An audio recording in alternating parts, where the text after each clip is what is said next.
ভাই এই ভিডিওর আগের ভিডিওতে দেখিয়েছি যে আমি শাড়ি ওই শাড়িটা ব্লাউজ বানাতে গেছিলাম বগুলাতে। যাই হোক বগুলাতে গেছি আর বাজারে গিয়ে কিছু কিনবো না, এটা কি হতে পারে? তাই চলো দেখাচ্ছি তোমাদের কি কি কিনেছি।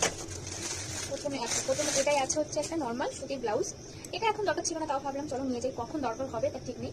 যাই হোক কালারটা কেমন লাগছে অবশ্যই জানিও, ল্যাপটপ করে তাড়াতাড়ি দেখিয়ে দিই।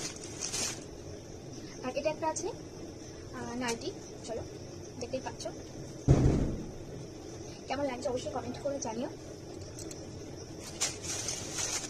আর এক একটা জিনিস এক এক রকম আছে। আর একটা ক্লিপ নিয়েছি, এই যে আর ক্লিপ ভীষণ ভেঙে যাচ্ছে মানে। আর একটা এই যে স্টিকের একটা সিরাম আছে, বেশি কিছু নেই। আর এখানে ক্লিপ আছে,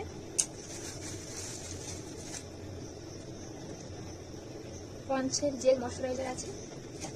আর আমি যেটা ইউজ করি ফেস ওয়াশটা শেষ হয়ে গেছিলো, এটা আমি বাজারে গিয়ে আমার মনে পড়েছে, যাই হোক ভালো হলো নিয়ে আসতে পারলাম।